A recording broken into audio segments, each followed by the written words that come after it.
That just sounds like you're making eggs inside of your boxers, you know?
I just hurled in their hats.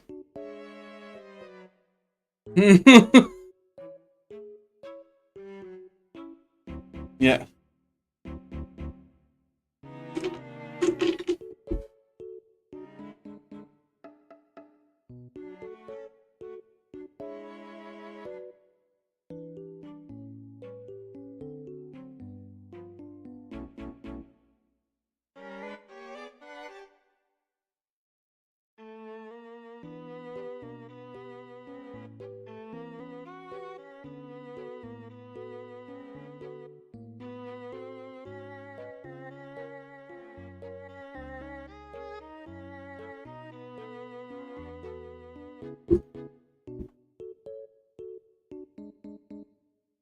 Yeah. Yeah. Because I've. Yeah.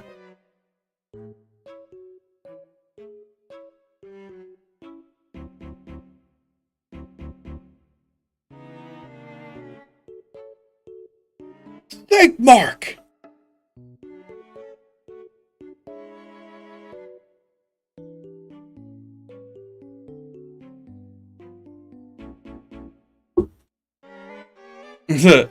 Yeah, I'm getting there. I'm working my way through it. It's been like chipping at the whole thing, like one beat at a time.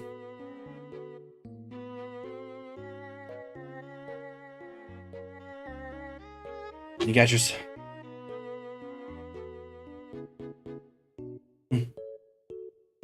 Well, never let it be said we didn't have some drama involved. Yeah.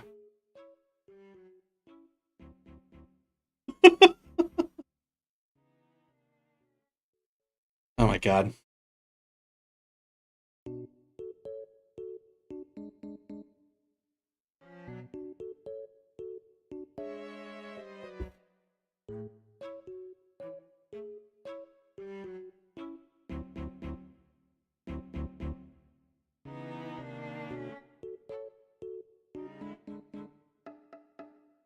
Yeah.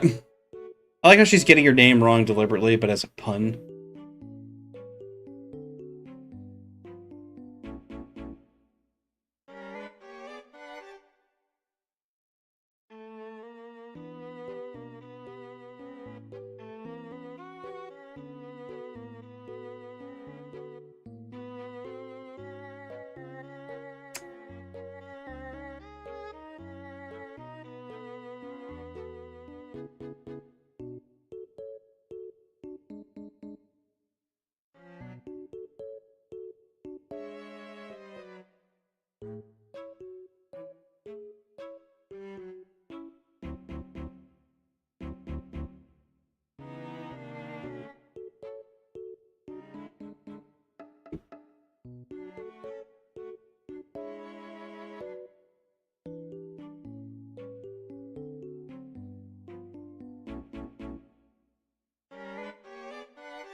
Yeah.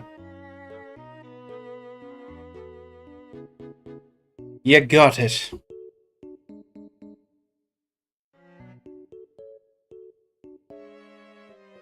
Yeah.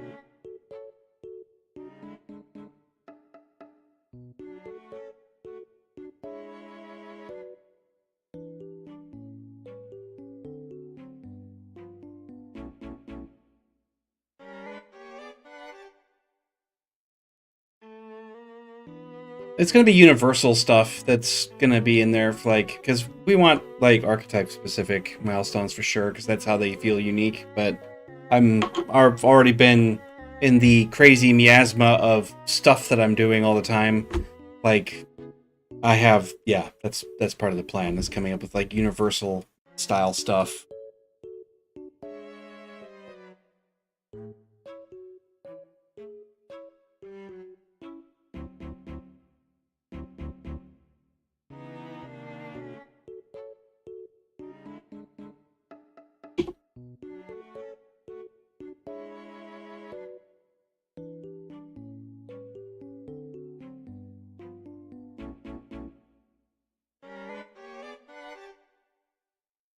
For now, until we have a way of defining it in some other fashion.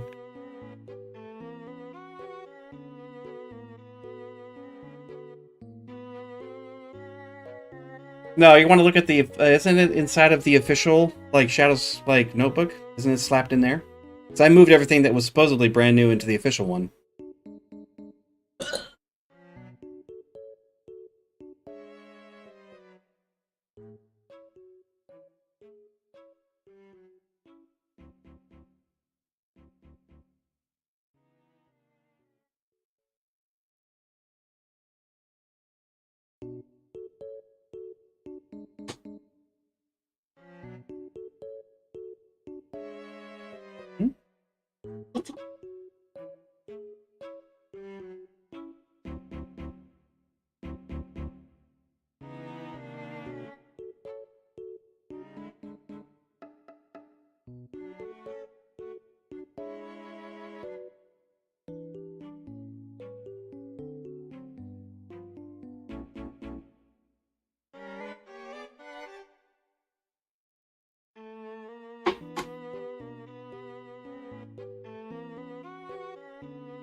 Good God, man.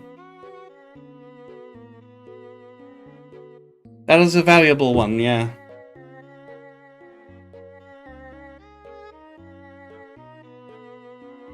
If you don't see it written down, then it's not there.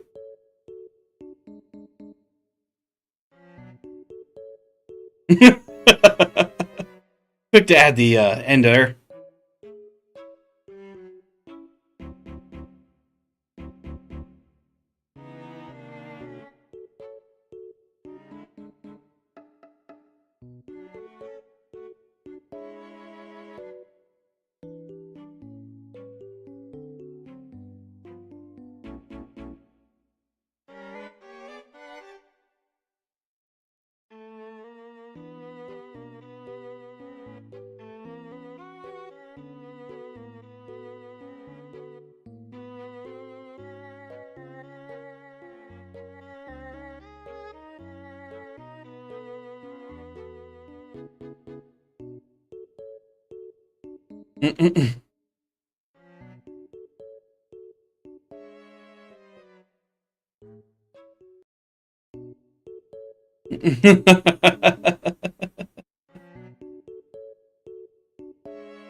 Works on some people.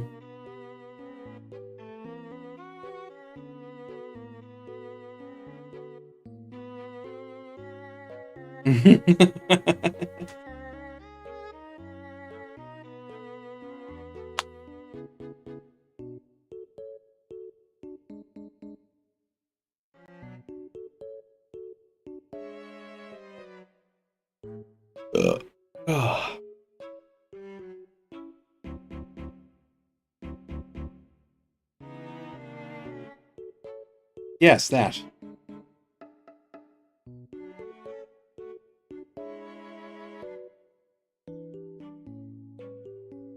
It's very fat and blue, it is.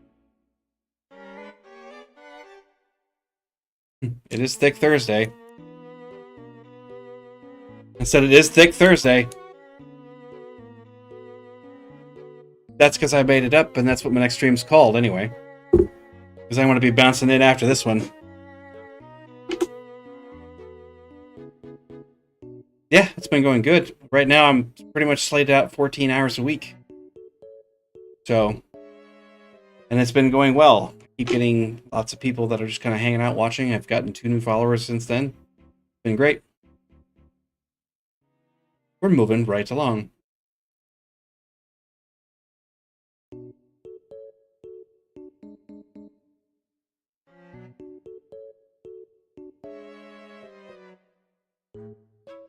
Yeah.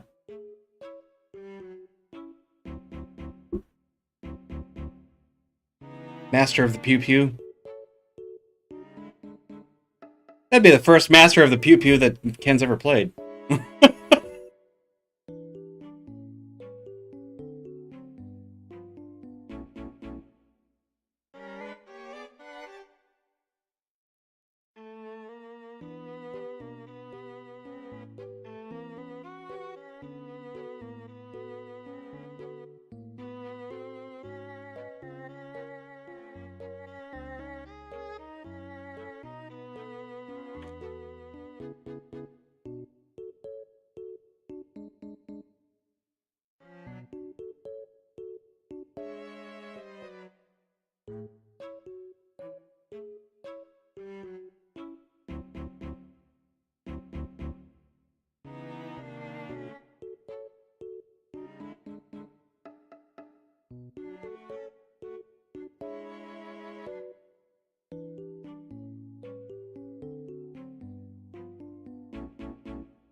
That's a good one.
So you guys are gonna go hunting down some sort of like ghost hunter slash link blogger with this like mech suit and everything else.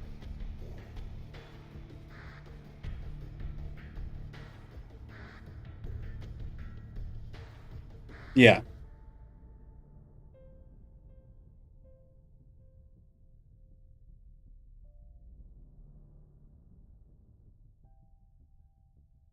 So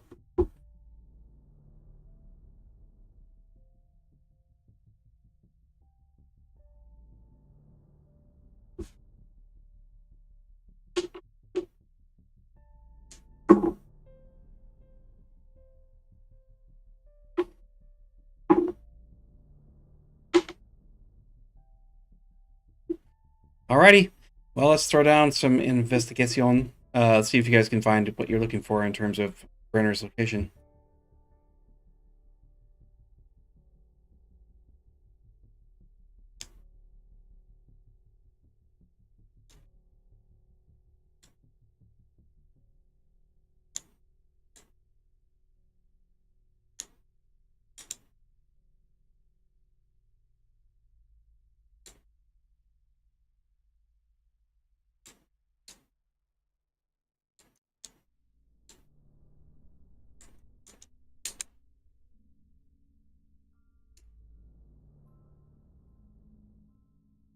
Well, with a 15, that should be just good enough to kind of give you a bead on where he might be. So he's outside of the belt for the most part, from what you can tell. You don't have an exact address or his exact location, but you have the relative neighborhood where he's at. Still means that there's a lot of investigating to do, but you're going to be heading more towards like the north side into the Central City hub again, because that's where he's going to be staying. But he's probably from the neighborhood that's depicted. He's going to be on the right there on the edge of the coastline. It's going to probably be something where he's funneling his signal and his whole livelihood through one of those con ops or some coffin building somewhere, or he's just scraping by. That's the assumption, at least for now.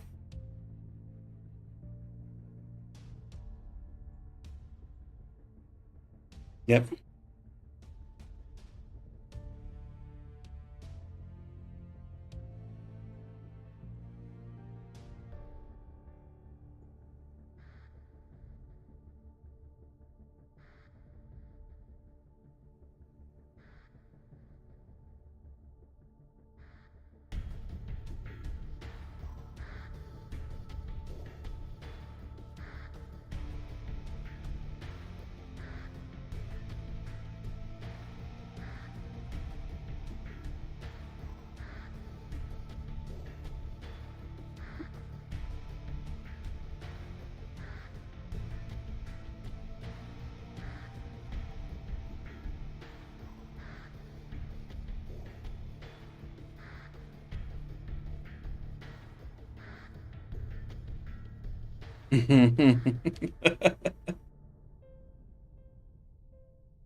No, you're just talking about the tactical overlay, wanting to find a way to get in there, pocket bridge. What are you looking for too? Because if you're going to do a raid, you have to have a very clear cut goal as to what it is you're pursuing. And just be like, okay, go in there, look for whatever looks good. Like, yeah,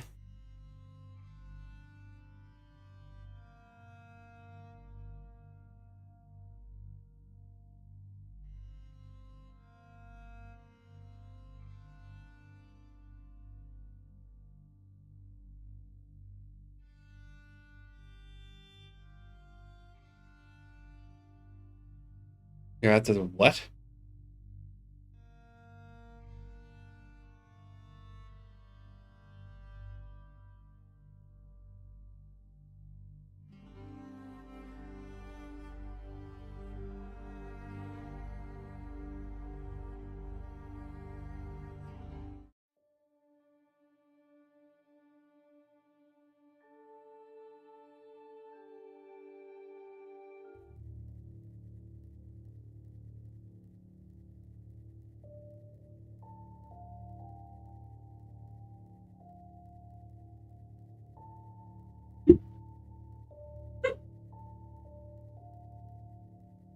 So when it comes to your warehouse, you're looking for the merchandise that was stolen, or are you looking for something else?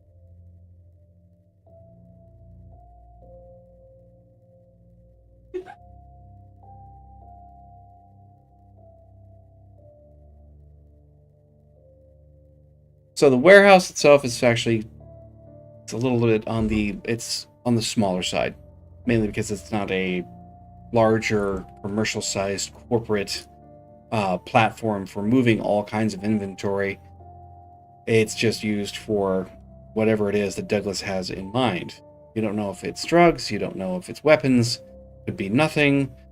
The guy, being as loop-de-loop crazy as he is, given what you've seen, may be just using that as a stash point for all of his men and backups and the rest of it, but crazy he may be, he's still strategic, because he was aware of and utilized resources external to his situation to get out, because he was helped and he knew exactly how to employ it.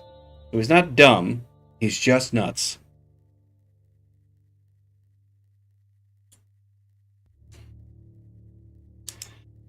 Right. So in this case, you're probably going to be looking for any relevant merchandise and probably any data you can thieve in the meantime, which means you're going to be looking for specific high-level terminals that would get you access to information that others wouldn't. Because there's a lot of stuff that's just going to be low-end, merely control-based, used for moving things around if they're employing that at all. But there should be some kind of computing equipment that would allow you to get access to what you're looking for under the right circumstances. The warehouse is sitting in a plot that allows for 5 different entryways, namely the ones in the back for exporting anything that might be coming through. There are 3 of them, and those intersect into major outlets throughout the belt. They extend all the way out that way. The other 2 entry points that come into the warehouse are on the opposite side, so it looks like it feeds straight through. That being said, the inside of the warehouse has been, based on public record, shown to be used for larger kind of equipment, maybe robotics or rigs or something equivalent, but none of it was actually used in the packaging or manufacturing point, so it's just storage, which means there's a lot of empty space depending on where you come in. Now, the main entryways, they're going to be larger bay doors that allow for the major traffic to come through, and then there's the throughway that lets them in that, out the other side where they can be dispersed, and then there are loading truck bays that are on the other end, right? Everything in between, with an office that is segregated from the rest of the primary action at the base floor, is up in a far right corner. So if you were to come from the entryway into the main section of the warehouse, you would go up and towards the right where there's a stairwell that leads to a locked office area that's actually fairly large. It has break rooms and administrative areas. From what it looks like, you could actually have several points that could be used for security and command center.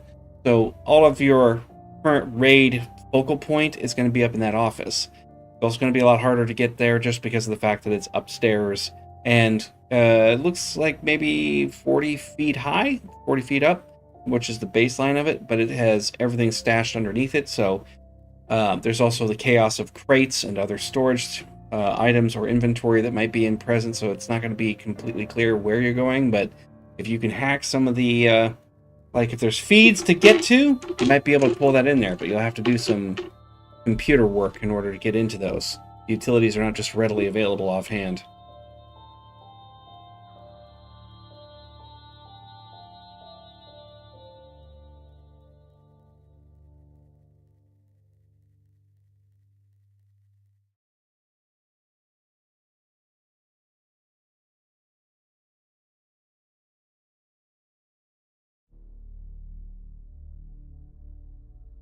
Mm-hmm.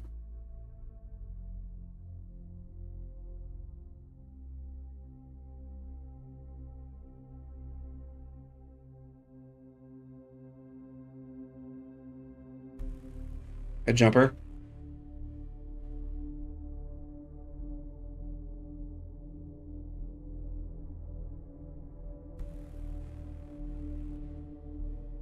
Yeah, you can roll tactics just in general to kind of give yourself a better idea of what's going on.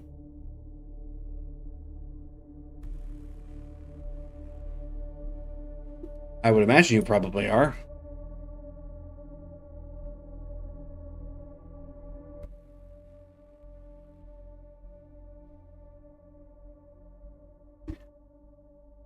Well, the whole idea or concept with Judo and Gordonson right now is literally cause so much chaos that they're only focused on him and his craziness. Because you've seen her in action and what she can do, it's not hard to imagine that she'd keep everyone busy. Yeah.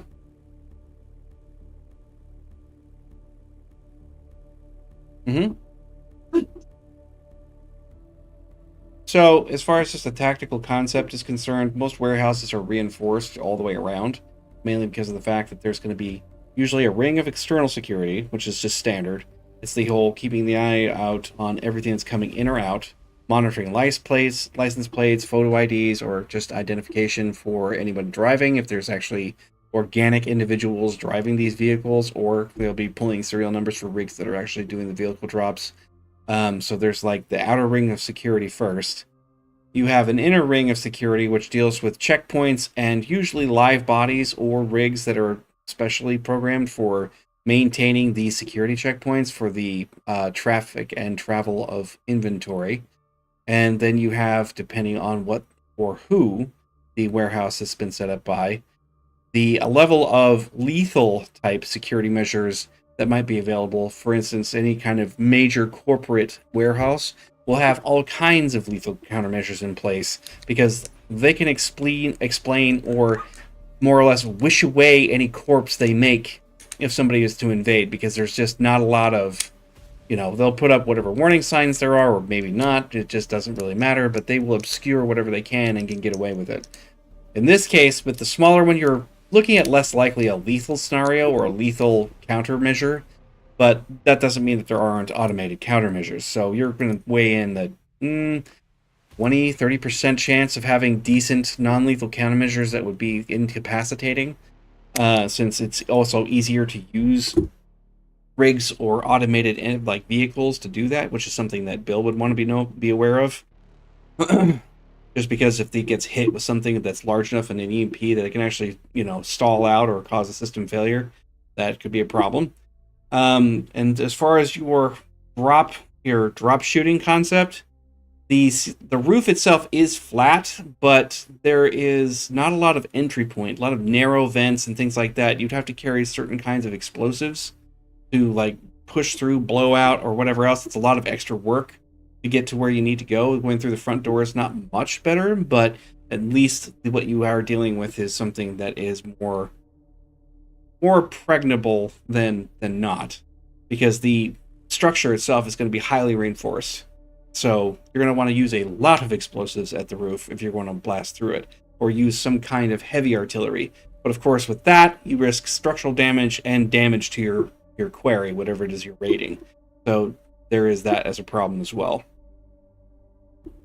Judo at the present moment is kind of your lure. She's going to be the one that's kind of going around making all kinds of noise, bashing, crashing, explosions, the rest of it. She'll probably be the most havoc for the entirety of the people that are there.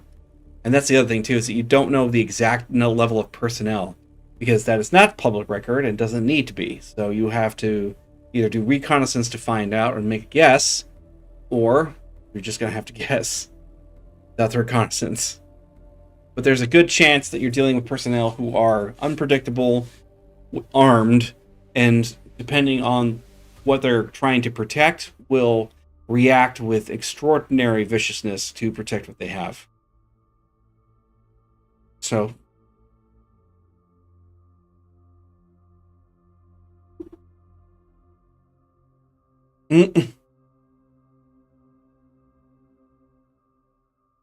So that's your kind of basic rundown of what you're looking at in terms of the warehouse. It is not a complicated structure. There's not a lot that is around it based on easy capturable like satellite footage that gets through some of the smog.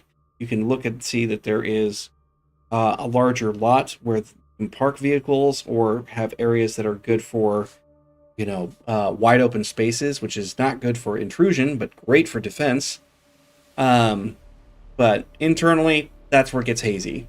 Not a lot is known about it. And the other thing, too, is that you looking into the warehouse that they have under their control, it doesn't look like it's desolate, it doesn't look condemned, and it seems to be in active use, or at least it appears to be that way. Whether or not it actually is entirely up to, what you find if you're going to go recon the whole thing. So that's what you get from the 17. It's just a basic. Yeah, you can expect these kinds of things whenever you're looking to intrude upon this place.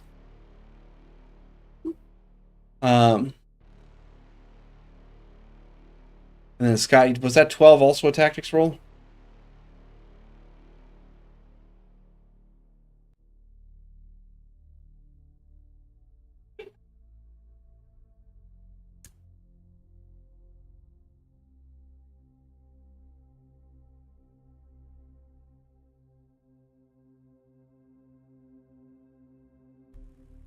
Well, mm-hmm.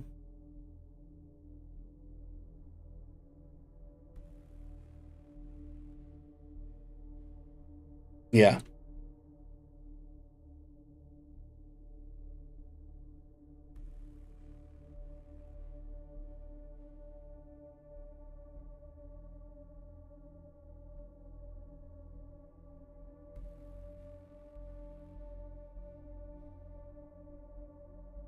Yeah.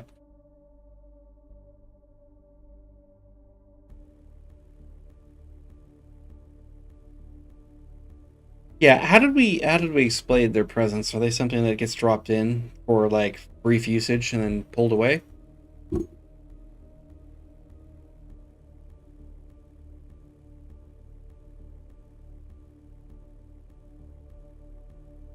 Hmm.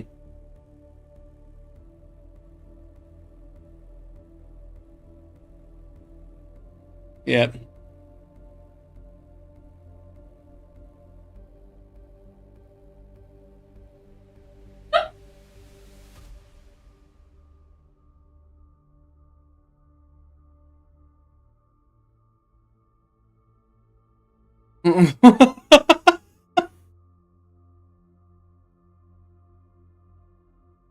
Sounds like topics of conversation in that chat are just riveting.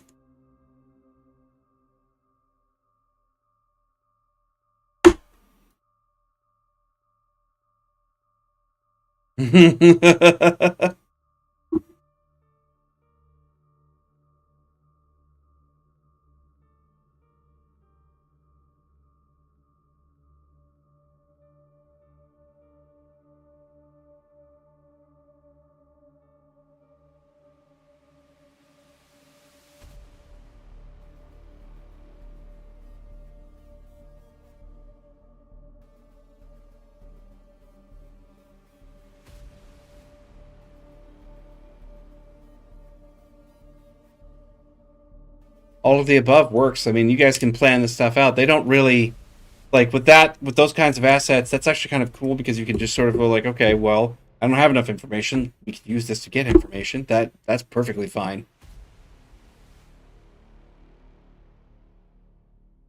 Yeah. Right at the present moment, because we're using it as current, it's a flat cost, and then you get to activate it no matter. And if you enhance it in rank, that same right. Yeah, you just basically go like, okay, I'm going to use this power, cost this much. That's what I spend.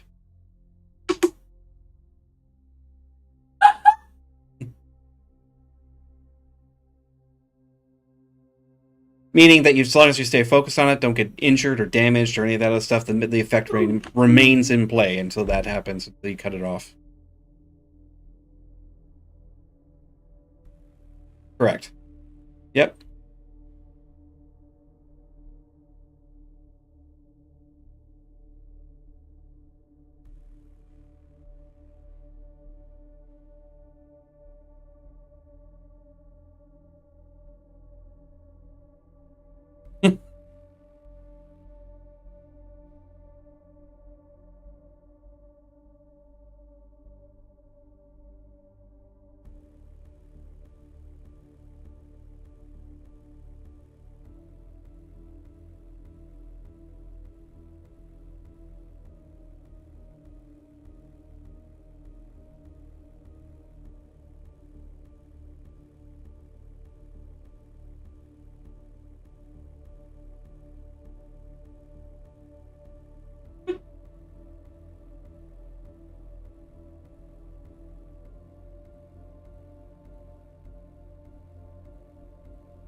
Yeah, they do have service entrances that are on the other side, like on the sides.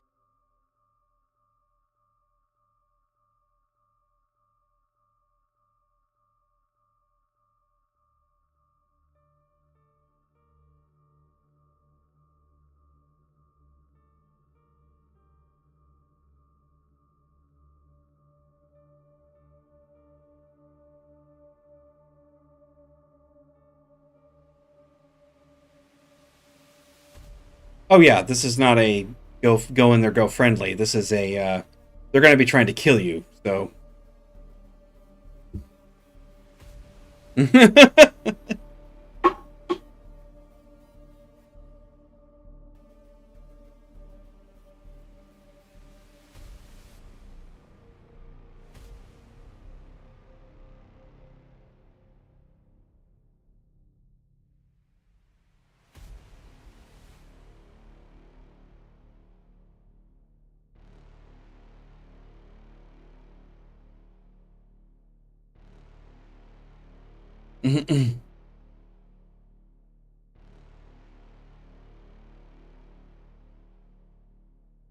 not anything that you can see from the outside. It's all ventilation.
But you're still at headquarters right now. You're not actually on. You're not on site at the warehouse or anything like that yet.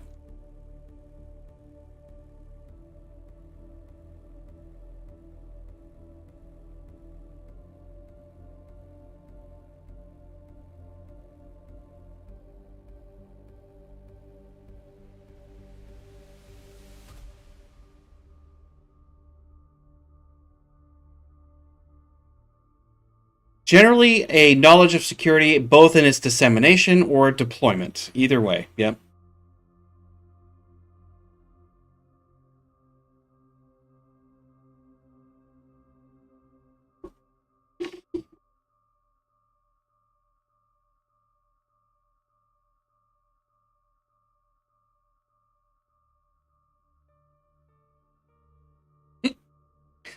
Yeah, except for I can't imagine fucking.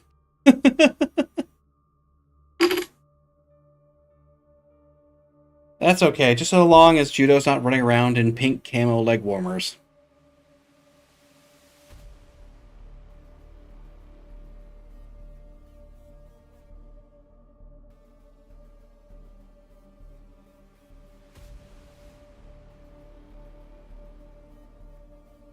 Okay, so Judo will remain here at headquarters in low power mode so she's not causing any kind of attraction and staying out of sight. This time for real. Because as much as she is nuts and drives Gordonson crazy, he knows when she's supposed to just disappear for a minute.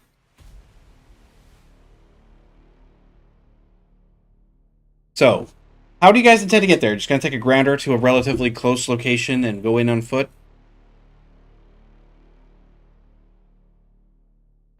Alrighty. Somebody's dropping 35C, so you just gotta give that out to whoever it is that's getting you there by grounder.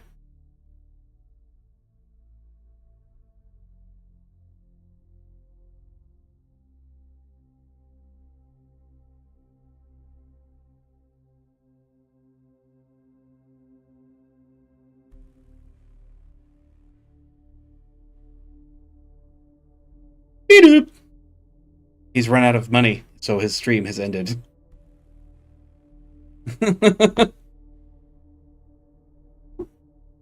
Oh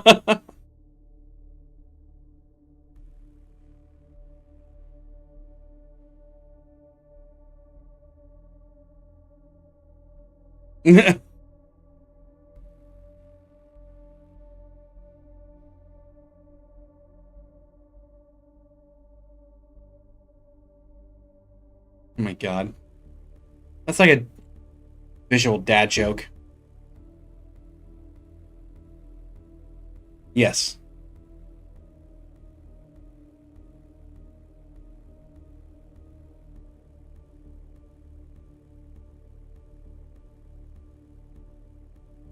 That that just sounds so wrong. I think the furry community has missed on something.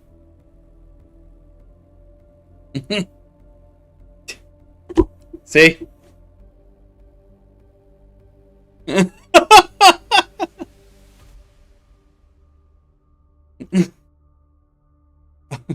green, green eggs and spam.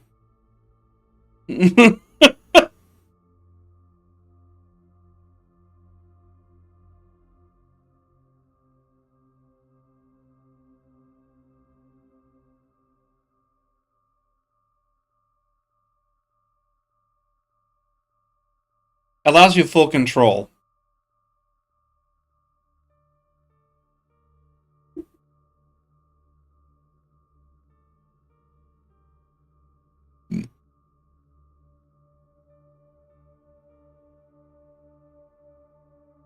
Right.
Yeah.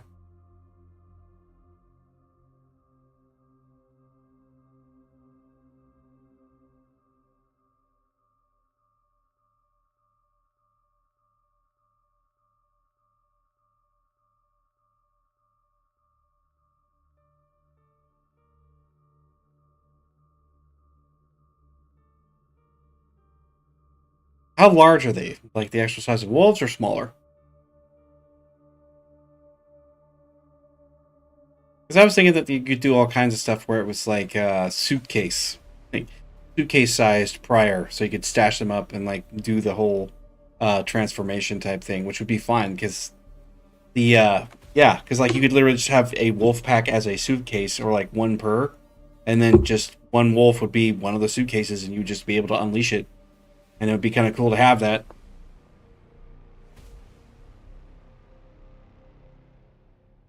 Yep, because it could be a pack or suitcase or anything else that goes along those lines. Pack being hilarious because that double puns it up.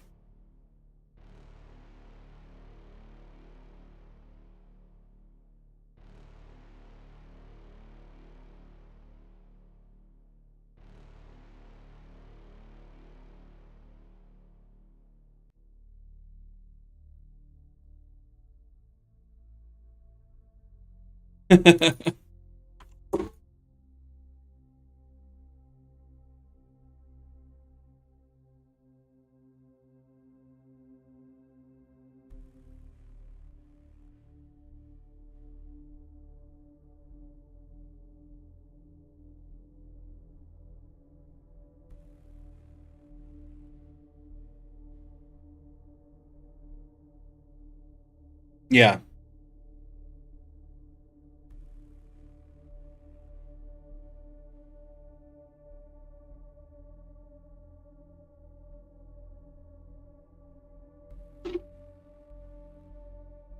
But yeah, there would be an activation mechanism that was specially keyed to like Gideon's like whole setup. They would actually operate.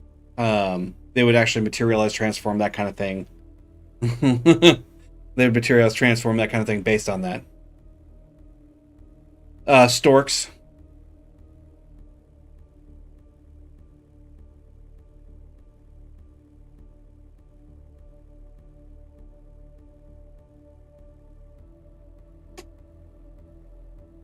Yeah.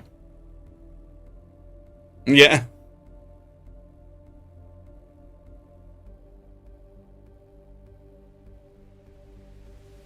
Yeah. They just made the wolves all smooth brain.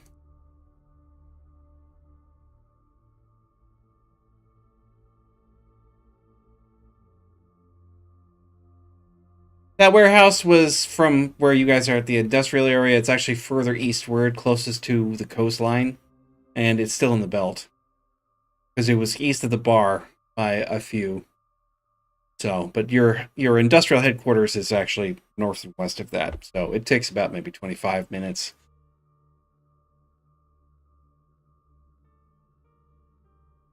And that's moving quick.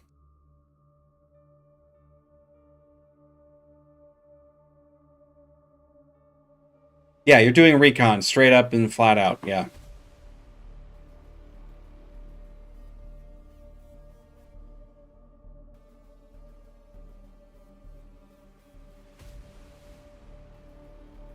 That'd be nifty.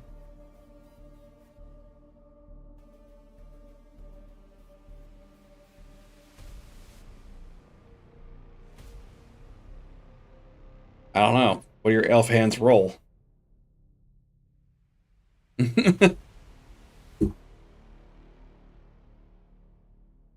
Well, you're trying to make assessments that are very tactical in nature. It's not just like, hey, look at that.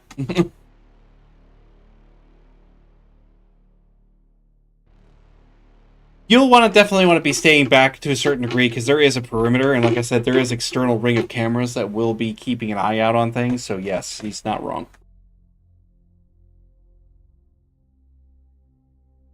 That is correct.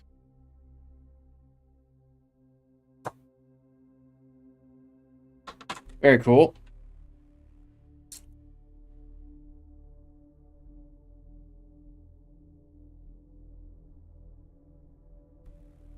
Gordonson's head still ringing from K-pop. He can't focus.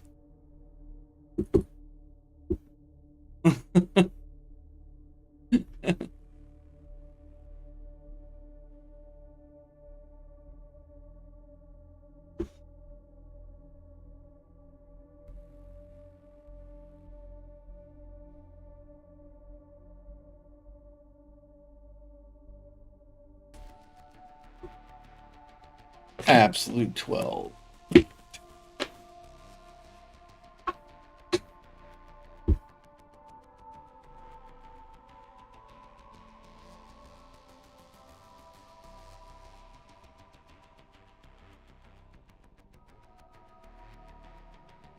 Yeah.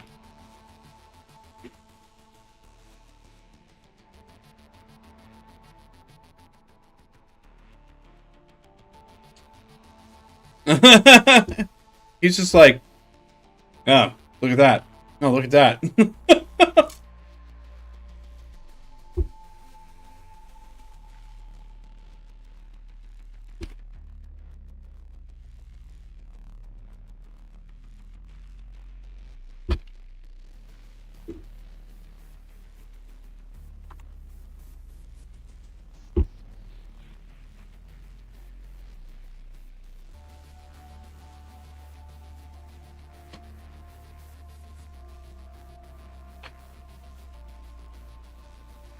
There, what's that? Yeah.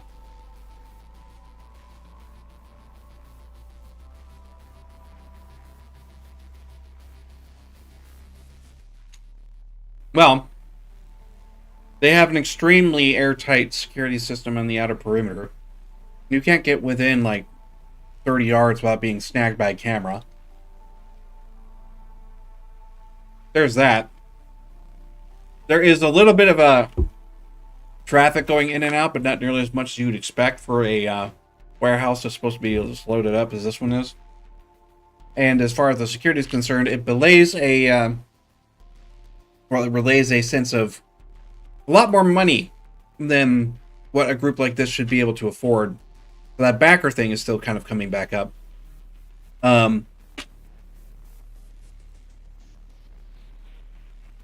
There are personnel visible. Huh?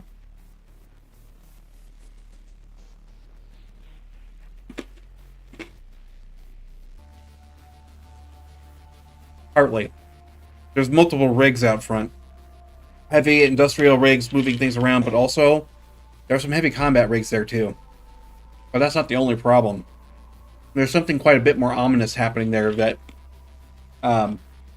Kay will pick up on because that crit allows him to see it.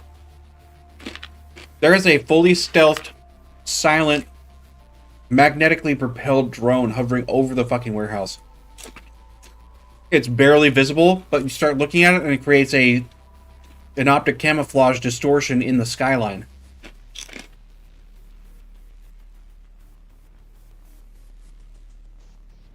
The cameras, everything else, you don't know who it belongs to, why it's there, but it is high tech and it is serious.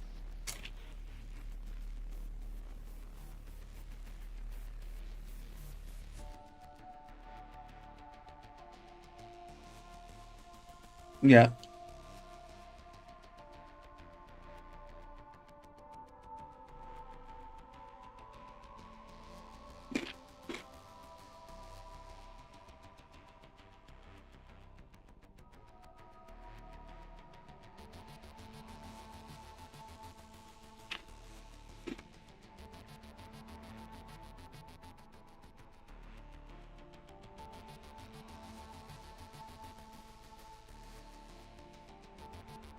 That'd be fair.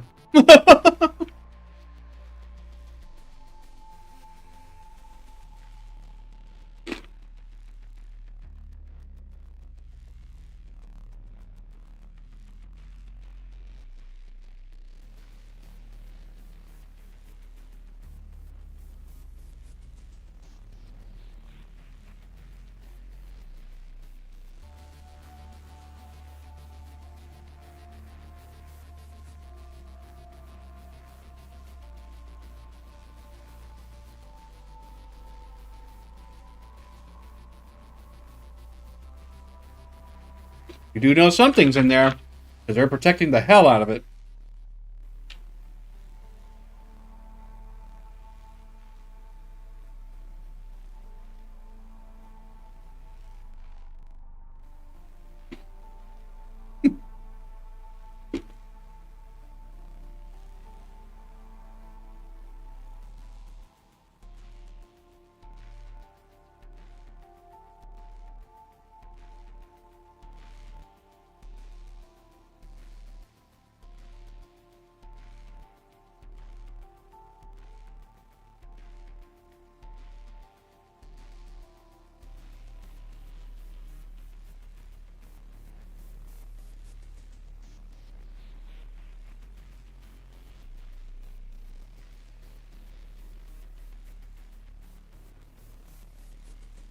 What are you talking about? Unleash Karen protocol?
And this is why the GM breaks out the snacks to let the players figure this shit out.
It's actually a technical term, slave.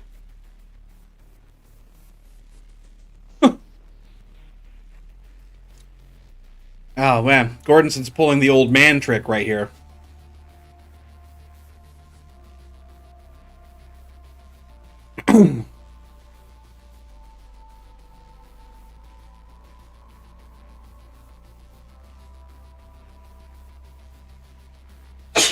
Oh.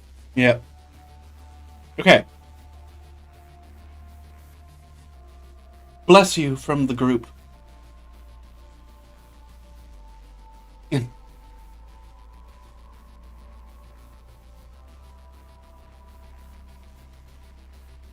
Yeah, so actually 17 in this case, but the biggest thing that you are going to acknowledge is that these are almost any rig that's worth their salt in terms of any part of it. They're all programmed, run through virtual, like a virtual interface or virtual intelligence. Sorry, which is different from AI because what it is it's a dumbed down version of artificial intelligence where they kind of follow orders. They can kind of come up with their own critical logical thinking, but they don't have creative capacity. Within the realm of their tactical ability, they do the things that they're designed to do, and that's pretty much it.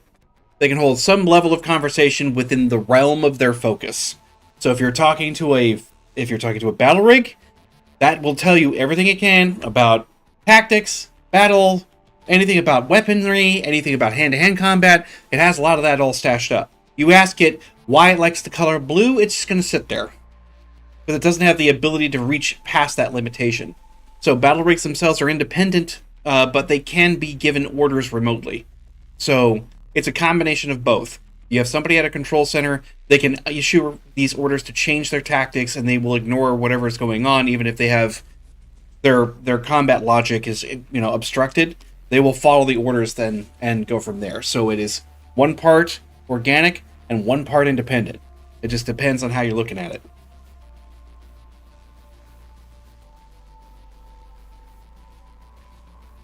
Yeah, you could do something if you're able to get into their system somehow. You can change their IFF so whether they identify friends as foe and foe as friends. Stuff like that.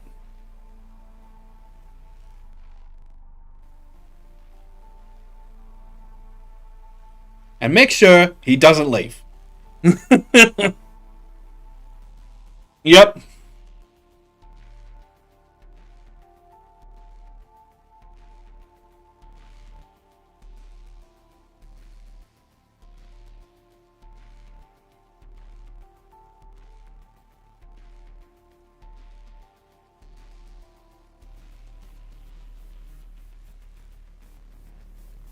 Yeah, when you go underground, there's all kinds of stuff. One of the things being the labyrinth, and here in the belt, the labyrinth is much more predominant than anywhere else. Yeah, it's a possible avenue. There's a few other things you have to consider when going through the labyrinth, but yeah, it's a whole different bag of cats as far as like culture and so on.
You could also try doing the hacking method from within the labyrinth as well, because a lot of the substructure is going to have things like power lines, data lines, all kinds of stuff running through it.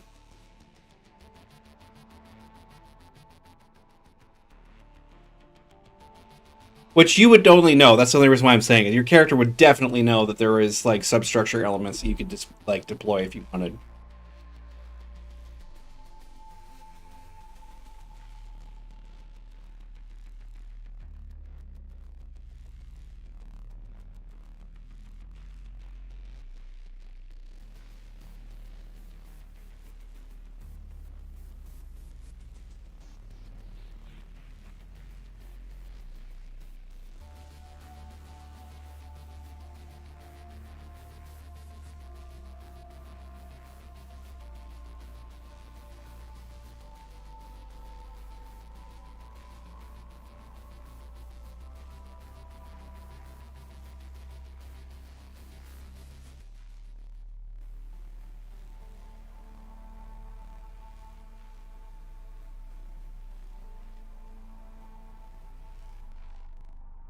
The first thing to die in the battlefield is the plan.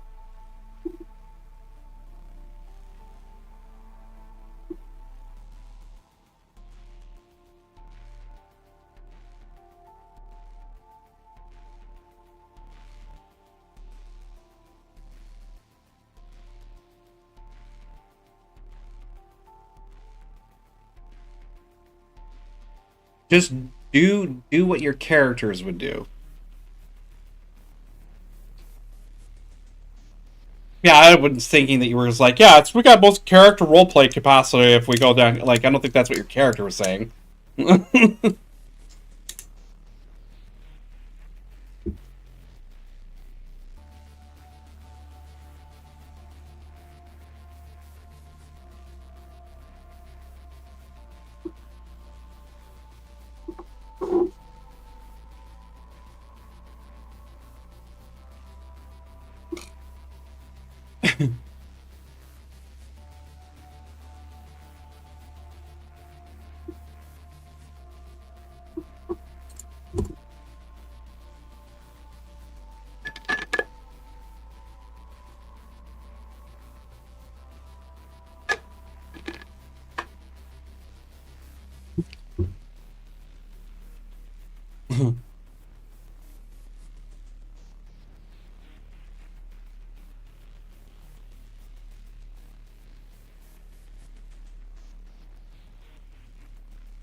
He's like, leave her out?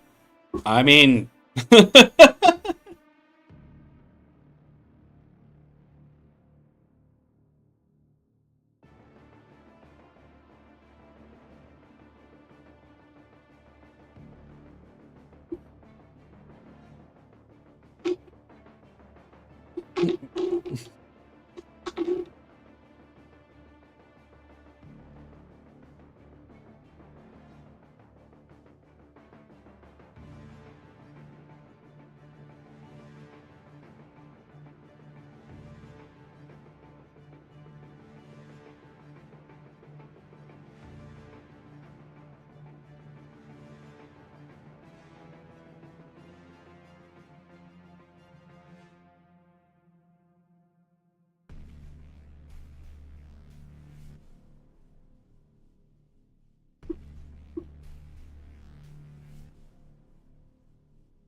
no.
what you have as far as public record's concerned, yeah.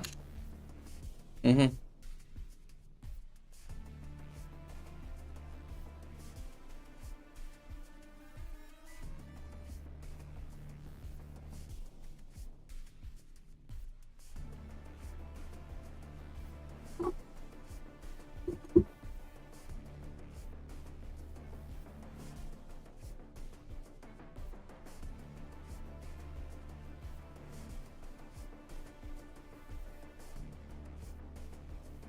Labyrinth is more or less what it sounds like. A coruscating amalgam of tunnels, chambers, all kinds of things that have been now inhabited by people. And so it has a very different kind of feel to it altogether.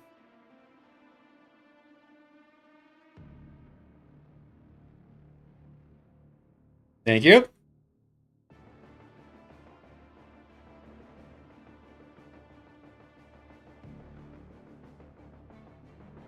Yeah, well, as far as the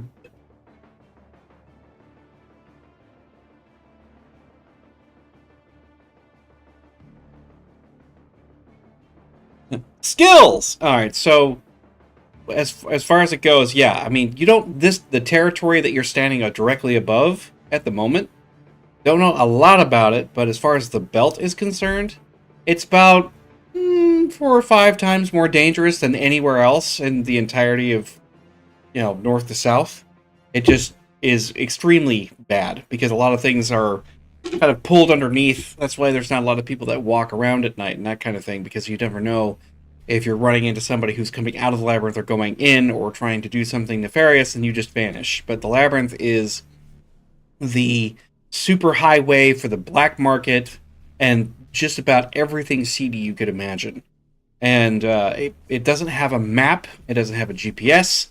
It doesn't have like any real comprehensive means of identifying who's friend or foe, but there is a slew of cultural aspects that are pretty much the same. Depending on the depth that you are, like in what tunnels, what areas, that kind of thing, you can, generally speaking, get left alone, especially if you look like you can take care of yourself. As long as you are not presented with any of the territories, which again, these borders are invisible, so it's extremely difficult to tell when you've crossed over in from one to the other. It's not like having street names, because it's the labyrinth. They have all kinds of things going on down there, and there's no way to know who has what territory and when, because it's perpetually in conflict. For here, you're probably looking at all kinds of lurkers, people who have not had enough food to eat, a lot of individuals who are using the underground as a kind of safe point or bolt hole, and they're going to want to stay out of your way. And as far as like the industrial side of things, it's warranted to be nervous around any kind of malfunctioning rig that's down there. That could be a problem, because a lot of times there are maintenance rigs or other rigs that were left behind, and these tunnels were under construction in like the early century that never really got brought up because the Industrial Revolution was so fast. And so you have psycho robots that can also be down there as well, because they have deteriorated. Their virtual intelligence is kind of becoming corroded or otherwise faulting their programming and not identifying reality as they should.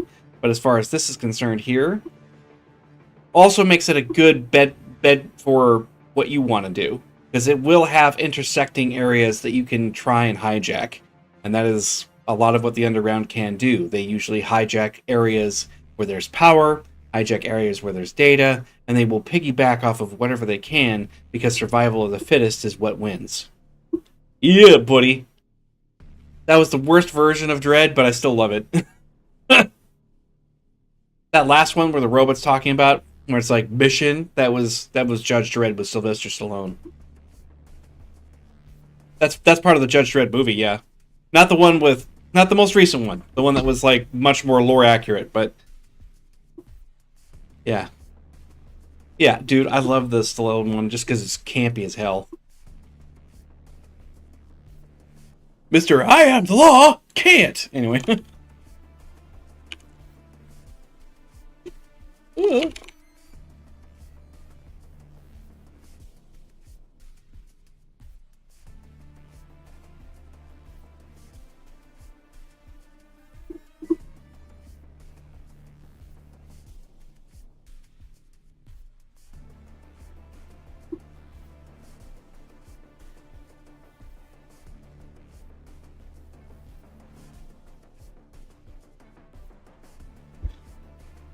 It's just a matter of whether or not you actually have an access point large enough to be able to handle Judo's entrance. But, yeah, if you want to bring her down there, you just have to find some place that's going to be like that. But she also happens to be probably your best shot in terms of just general, you know, any kind of dipping or hacking or anything else that might be necessary, given the fact that she seems to be able to, you know, operate on that level pretty much all the time. No, her central core is not removable that way.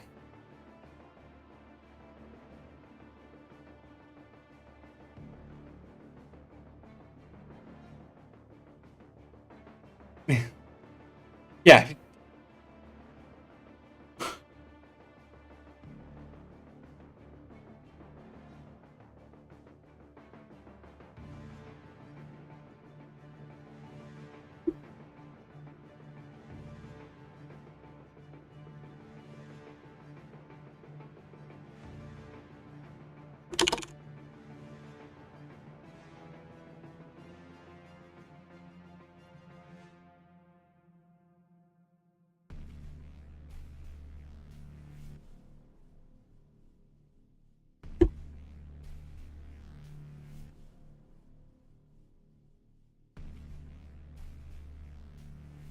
Well, we found out real hard, didn't we? Okay, so we've got... we have Judo on the way back. So it's going to be a minute, obviously. Something close to like a half hour. You guys will have to... Well, actually, probably a little longer than that. It's going to be closer to an hour, because she's got to move in a way that doesn't get her, like, attention.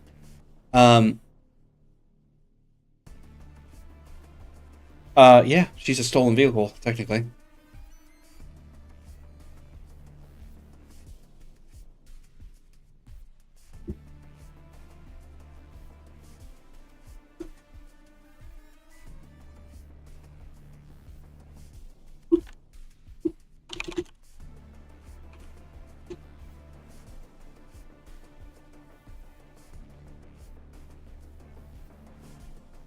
Some way to get down underneath that's probably obscure. So, yeah, you're going to take the hour and do a search in the general area and see if there's a large entry point.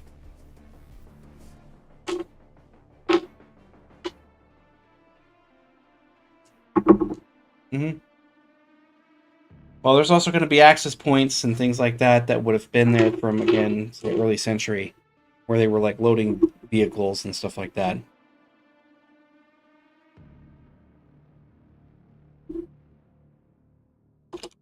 Yes.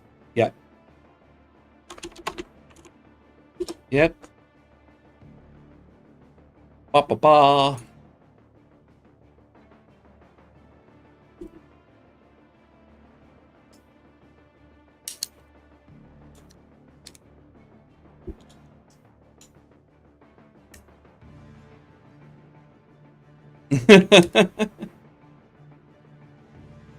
19. Right?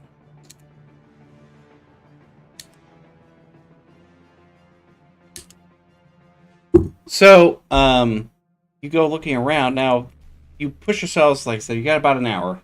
So, it's just going to be a matter of time before you find maybe something. But there is an area that goes underground that looks like it was part of a old-fashioned parking garage at one time or another. But there is a sub-level that goes underneath. And when you start pushing down, that sublevel is not cordoned off with the rest of the building or its foundation. It actually continues in.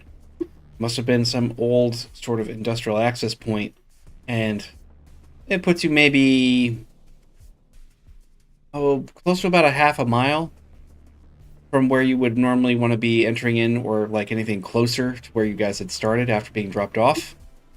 So yeah, it's a vehicle bay or it's a vehicle entrance that would go down. She could crawl it. She'd go in that way without ducking. It's big enough for that.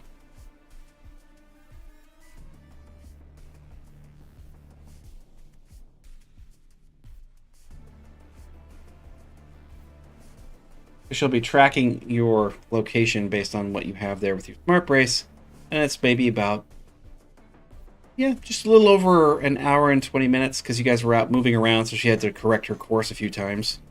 But yeah, roughly about 80 minutes or so later, he comes quietly thumping around the corner. Now, are you doing her voice, Bill, or am I? Because I'm getting confused as to who's doing what. Because I was running her at first, and now you're taking over, so...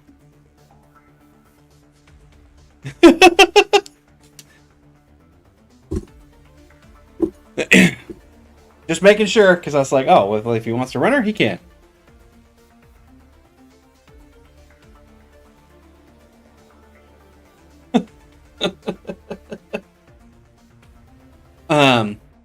So at this point, you know, she gives you the ping that she's basically right at your location, and you sort of swivel, and she comes around comes around the corner. You just hear that like, "Yo, guy," like that, and she comes down onto the ramp, and she's whispering, but it's on loudspeakers, so it's at normal speaking volume. Yeah, and so it's just sort of like, "I follow, not seen."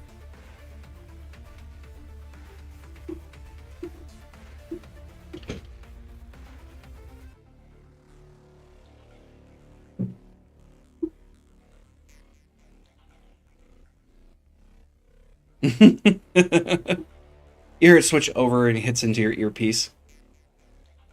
It's like, yes, sir.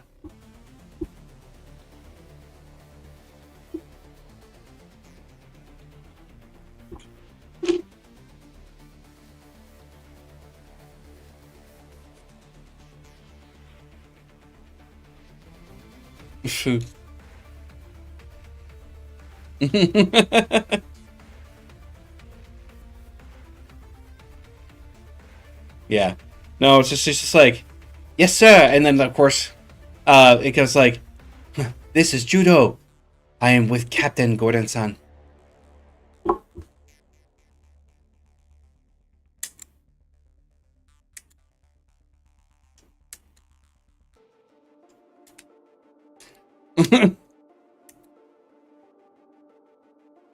Mm-hmm. Oh, no. Senpai, too much. Too much, Senpai. Ken had system failure.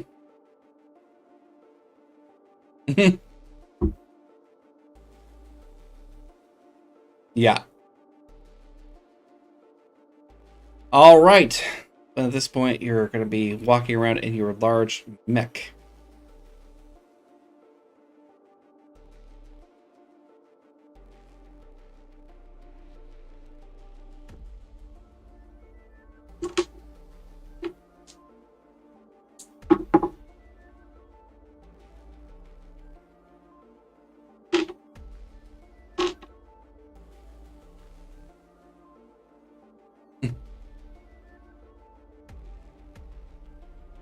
Gotta keep that thing so that the noise pollution is down.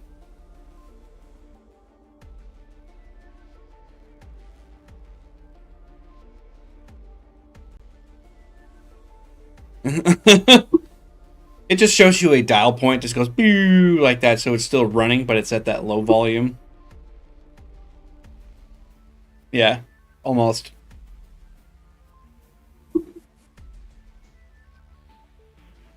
All right. Yeah, well, the thing about judo that's actually kind of privileged for this is that or set up for this rather, is the fact that she was able to circumnavigate an area or terrain that was almost like non-corporeal. So she's retrofit with all kinds of things. She's capable of tracking and creating, you know, your navigational points within here. So she'll create points of reference and will be tracking where you're going so that you guys all have referential maps for where you're headed to. So she'll be keeping that up there because she's like, yeah. Well, but it's one of those things where it's like almost you can almost literally imagine it as any game where you're like pushing back the fog of war, because her depth of field will be what your guys' vision will be, and you'll see it pop up on your own smart braces because she'll be like streaming that information over. You can see where you're headed, what exits are available, that kind of stuff.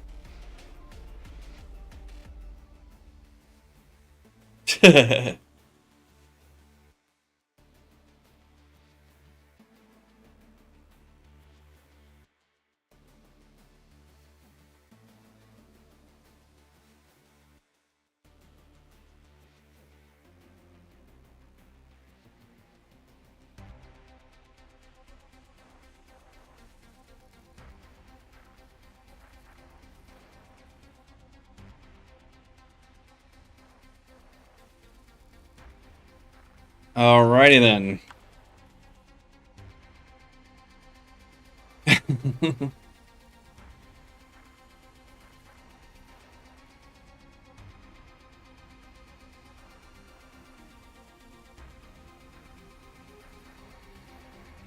Yeah, imagine as being sort of like this. As far as society is concerned, because you have like the high end corporate style living in, like living it up, rich and wealthy. Yeah, these are literally subterraneans. Yeah, these are yeah. This is all part of the festering wound that was left behind by the massive industrial craze. So, people that are down here are part of that infection.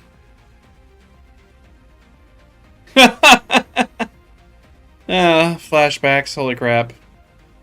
Time machine. Yep, the classic.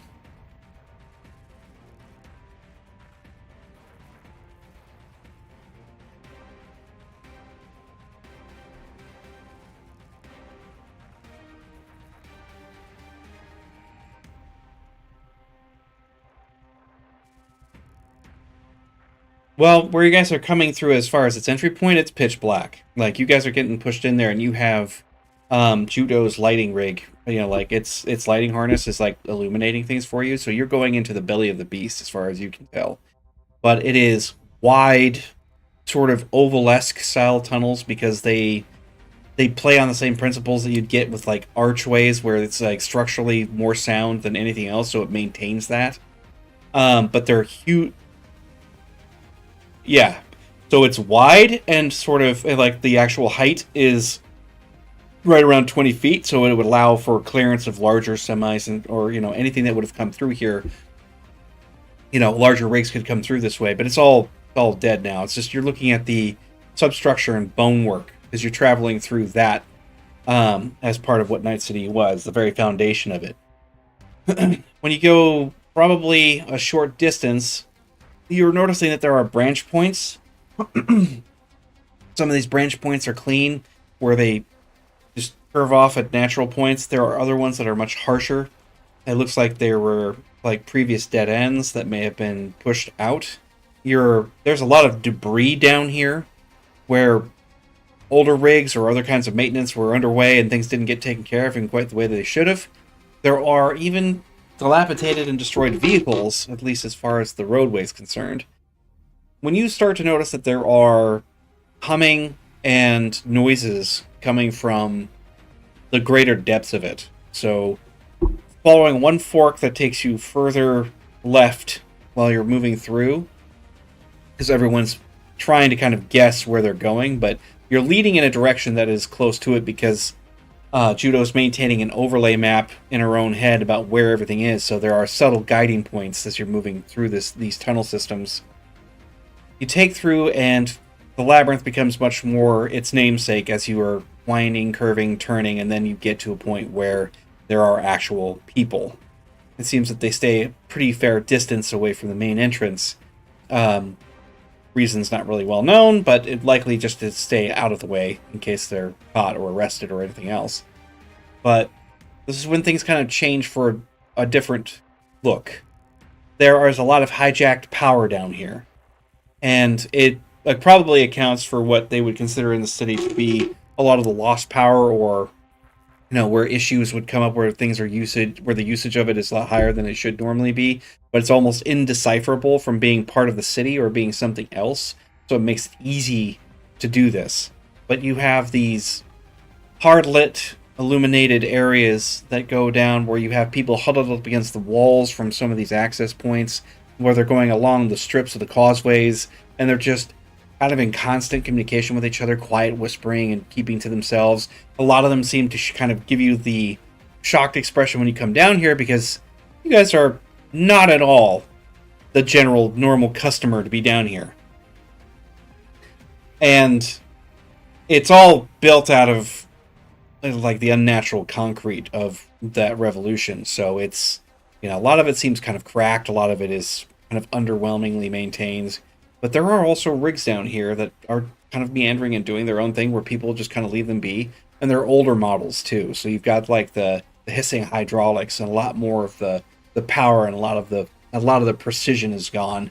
But you've got one that's on the far end from the causeway that you're in, which has been filled in, by the way, from the outside edges inward, to where you've got this something approximating a shanty town, but a much more elaborate version of that, as there is just people and collections of little like living areas or living quarters kind of move through using whatever they can find. Surprisingly, the smell down here doesn't smell like human waste like you would expect, so they figured out some way to keep things from getting foul. But you know it's not entirely clear. But you have a rig that's like at the far distance over there, just kind of sweeping endlessly, not really cleaning it up, but just sweeping constantly. You have another one that's kind of sitting with. Looks like there's one that was probably built as either a companion or something else that found its way, wandered down here, and it's playing some strange game with blocks on like just like on the concrete flooring, and he's playing this game with this child that's down there who doesn't, you guys are keeping distant, but people start to pull back into their hovels. Yeah, yeah, yeah. The large, armored, fully kitted out mechanoid is definitely not well received, so people start retreating, trying to stay out of your way. But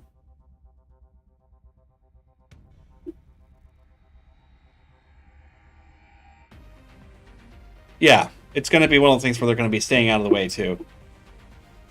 You'll notice that there are multiple access points. A lot of them have been cut off, but you also find that there are points where ladders can go up and hit street level and so on. And there are maintenance hatches and other things that will likely lead downward to yet another sub-layer below this.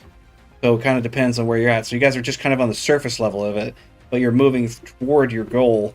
And, this is like one of several others that you come across in the next almost 2 hours of trudging through these tunnels trying to get to where you need to be.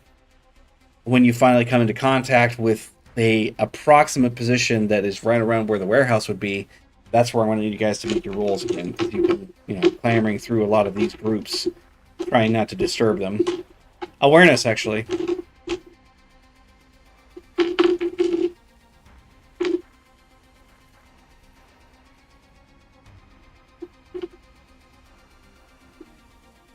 Yeah.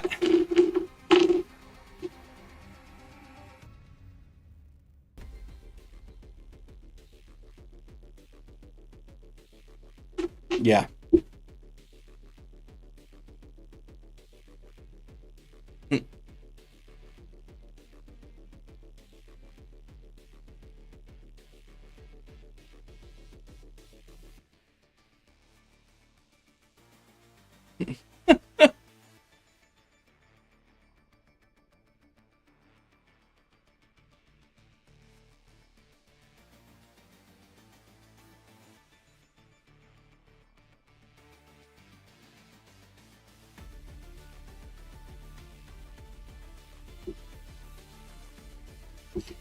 Alright, so he doesn't see anything, but Judo will be looking out, so we'll just kind of get a sensor pull from her. Let's see.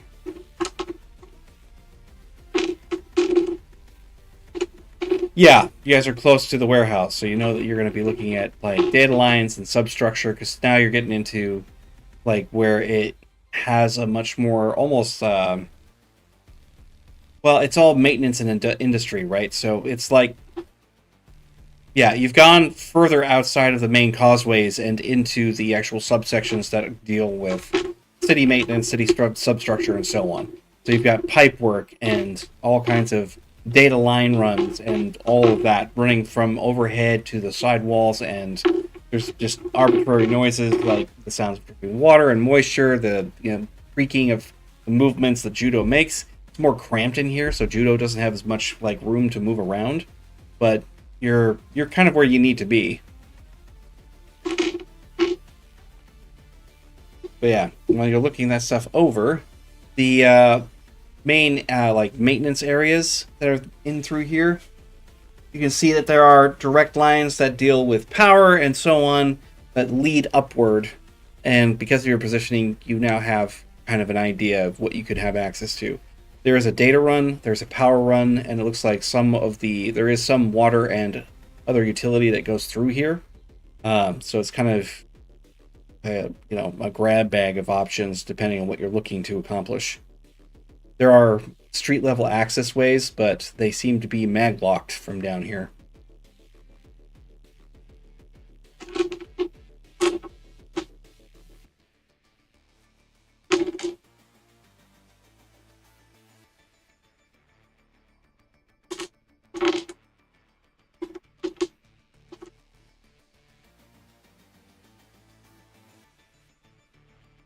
Well, you have to break through the casing and do some actual hardwiring. Because, like I said, you're going to have to hijack it. There's no ports down here, or if you want to go into like any of the maintenance, like the actual maintenance access points, that will be broken down, covered with alarms and all kinds of other stuff. So you have to be careful with that. You can go for it, but you want to make sure I'm letting you know which way you can approach it, because you can go from like the actual shielding or, the pipework or anything that's been set up to do the run.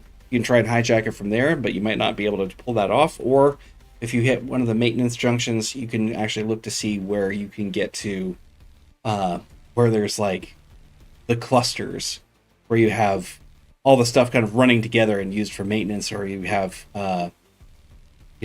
any kind of ports that you can use. Because there is a maintenance juncture that's right by where you're at.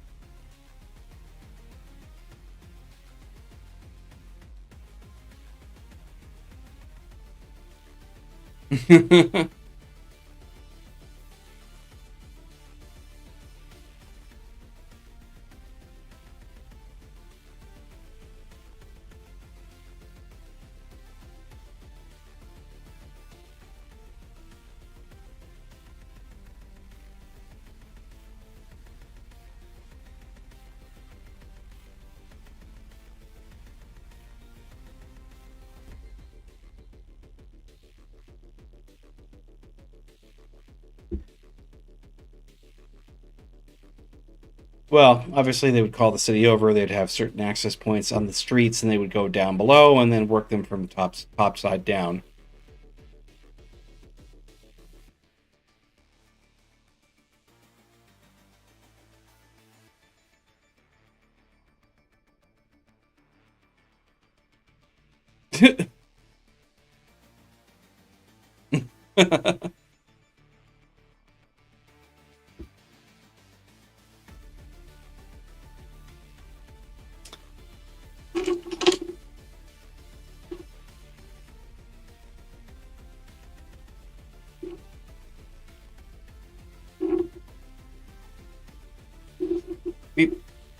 You make that suggestion, you just hear from Brown, it's like, no problem! Like that, and you hear a gun cock.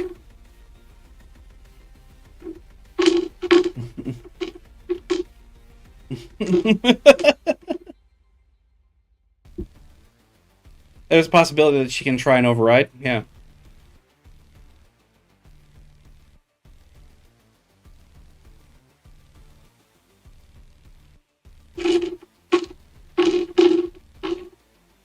Yeah.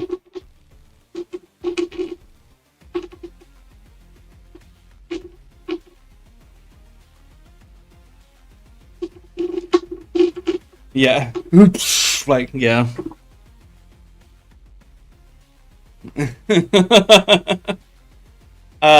So are you, because you guys have, so you have the junction point, or like that maintenance juncture where you can like look for ways to get through. She can try and interface with it and see what happens.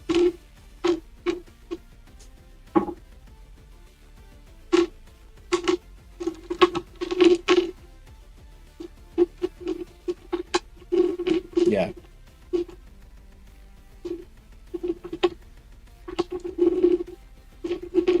She puts it down to 5% and then starts moving forward. It's like, all you hear is like, excuse please, like that. She starts moving around people inside the tunnel there. Gets up to that juncture point.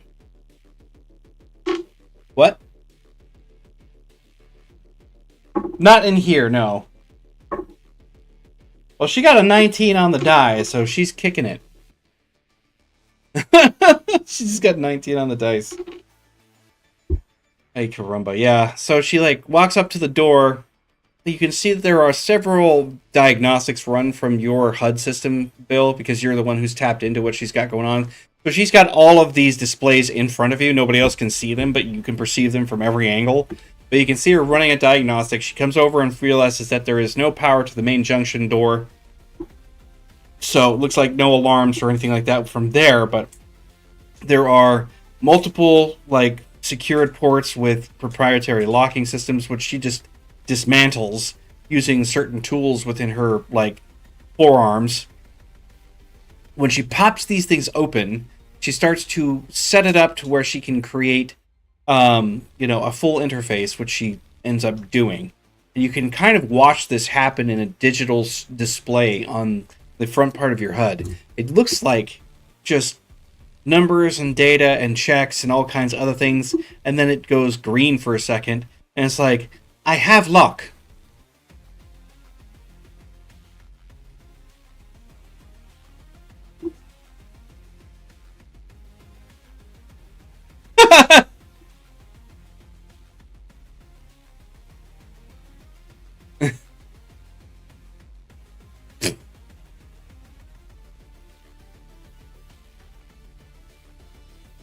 Well, she's like, now what you want me to do, Captain?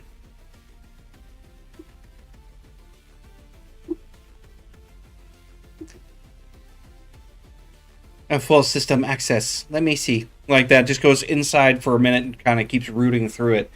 Because of the fact that she's able to do this kind of stuff on the fly and she's more or less competing against any kind of AI that might be present, she's also an AI, so that role she gets like first whack. So she will hijack certain camera systems and other things for at least a short period of time before it becomes noticed that there is somebody else watching said feeds. But she kind of picks that up and starts to get a ping on pretty much what you guys are going to need to have, including certain power systems that enable or disable magnetic locks and other things like that. So she's got direct access to that right now. And, the only thing she doesn't have access to is any part of their encrypted communications. She doesn't have that. But inside, she can see the inside of the warehouse. It gives you a lot more reconnaissance than what you had before.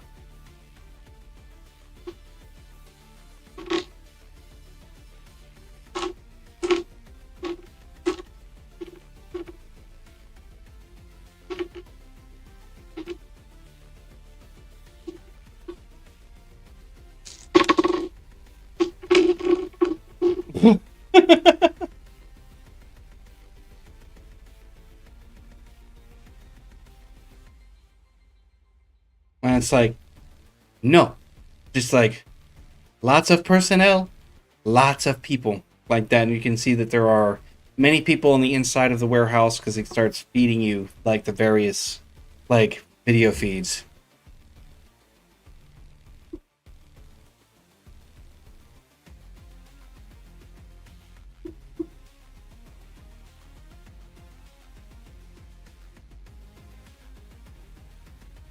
Well, she goes through a list of things like the main office that was in that upper corner. That's like the floating office that's in the upper corner of the warehouse.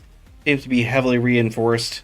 Looks like there are several people that are in it at the moment, and there is a good deal of armed personnel outside of the rigs that are already present. So they're not all clumped together. They all seem to be kind of monitoring and working on certain things. It's hard to know exactly what, but there is no sign of uh, Douglas anywhere within this, at least so far. No. So but there is definitely a lot in that office because there is a safe, there is a main primary command center that's located there. You can see that there is somebody who is monitoring those cameras the same as you. They have not noticed that they are also being monitored on the back end also, but there is, definitively speaking, probably about 10 highly armed personnel that are a problem, and then the office is definitely going to be your center point, what you're going to want to focus on, because whatever they have going on in there, they've got their data or money or all of the above or anything else that could be relatively important to what you're looking for in that area. So that is where you're going to want to be.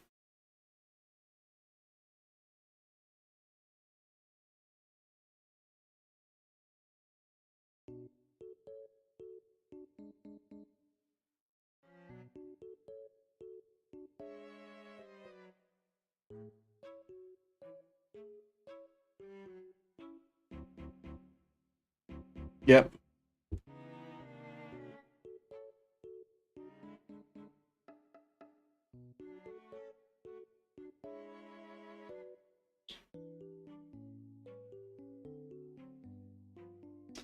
Well, I definitely know that Gideon and his talents are going to be exceedingly important for the next thing coming up.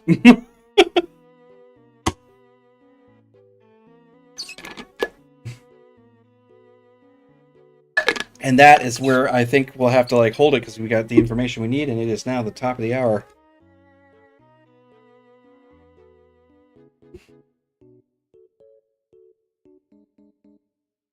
Yeah.